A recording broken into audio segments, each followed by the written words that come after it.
چې هر وخت د یو څیز تاسو د یو کار تذکره کوئ نو پوه شئ چې دغه څیز سره ستاسو شوق دی.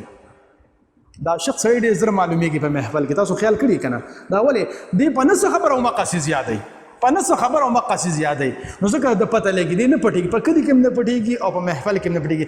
نو دغه شانتې چې کوم کار سره ستاسو شوق دی نو هم ډېر په اسانه میلاویږي. ته به هر وخت تذکره کې، هر وخت به ذکر کې.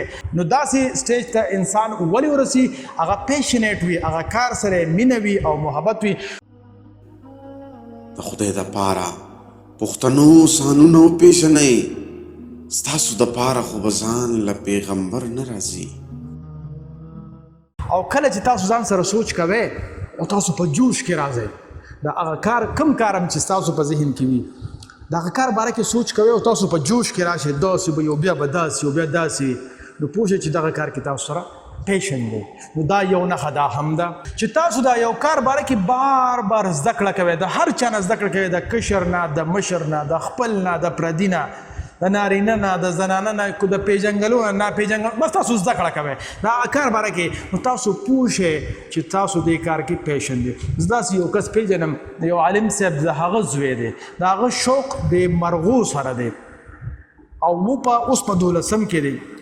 د کمې مرغې نسل ته تپوس کوه، دا مرغې اګې کله اچوي، دا مرغې نسل څنګه راوړي، د دې پوره هسټري لکه چې کوم په هغې کې ریسرچ کولو والا پروفیسران دي. زما دا خیال دی چې دې ماشوم ته په دې ایج کې دونه معلومات شته چې کیدای شي د بعضې پروفیسرانو نه هم زیات معلومات وي چې هغه سره کینې بس د مرغو هر قسمه معلوماتو سره شته وي، حالانکه هغه د برډز باره کې لرنینګ کړی دی، وجه سره شوق یې دی. نو هغه شوق مطابق هغه سره لرنینګ ډېر زیات دی.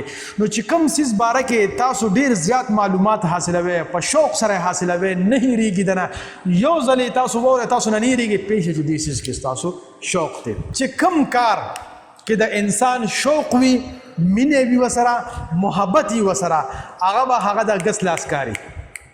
خلک به هغه ډېر په ګرانه کوي او دوی به یې داسې داسې کوي. وجه څه ده؟ د هغه شوق دی، د هغه شوق په بنیاد باندې هغه کار هغه ته اسان وي. نو هر هغه کار چې هغې کې ستاسو شوق وي او هغه تاسو ته بالکل اسان وي، تاسو پوه شئ چې دا نښه هم ده چې زما دې کار سره شوق دی او دې کې پیشن دی. ټیک ده که نه؟ ځکه چې کوم کار سره وګوره دا عشق او مینه او محبت دا صرف د انسان سره نه دی، هر ځناورو سره هم د خلکو عشق او مینه او محبت کېږي، مور پلار سره هم عشق او مینه او محبت کېږي.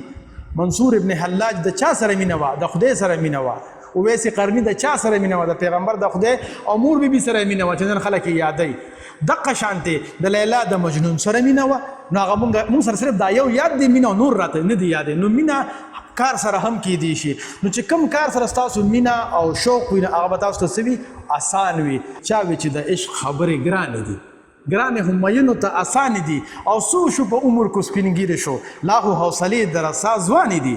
نو بیا به تاسو سپینګیرې یې او حوصلې به هم ځوانې وي، او ادروایز که شوق هم نه وي نو هسې به هم همت بیللی وي. نیکسټ دا دی یو لوز ټریک آف ټایم، چې کوم کار کې هم ستاسو د وخت د قید و بند نه آزاد کی، نو پوه شئ چې دغه کار کې ستاسو شوق دی. کله کله مونږ یو کار کوو ډېر په شوق یې کوو، مونږ ته پته هم لګي هلکه دا خو ماښام شو، هلکه دا خو نیمه شپه ده، هلکه دا خو 10 غنټې تېرې شوې، نو پوه شئ چې دغه کار کې ستاسو شوق دی. خو بیا به زه هغه خبره کوم، د دې نه ګورې مطلب زما سوشل میډیا نه ده، ګورې ښه هغې کې هم ګورې غنټې تېرېږي مونږ نه پوهېږو، کار خبره کوم چې هغې کې څه نه څه مقصد هم انوالو وي. نو چې کوم کار تاسو د وخت د قید و بند نه آزاد کی، د دې نښه دا ده چې دغه کار کې هم ستاسو شوق دی. او نیکسټ دا دی یو ګیټ لیس سلیپ، چې تاسو نه خوبونه وتښتئ.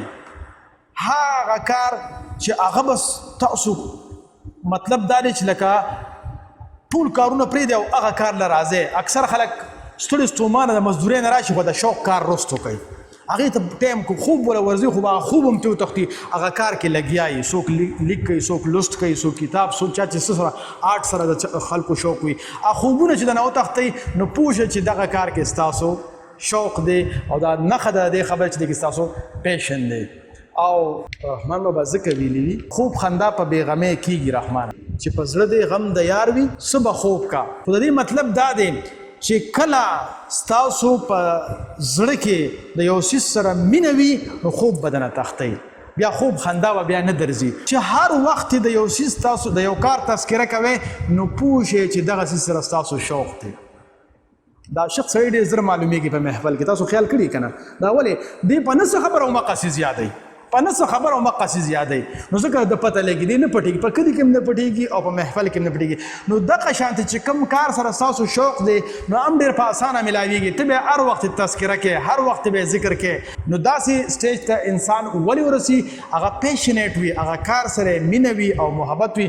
نو دا هغه نښې دي، تاسو په خپل ژوند باندې نظر واچوئ چې کوم داسې کارونه دي چې هغې کې دا نښې شته دي، نو تاسو په لومبي فرصت کې هغه ځان سره ټیک کړئ.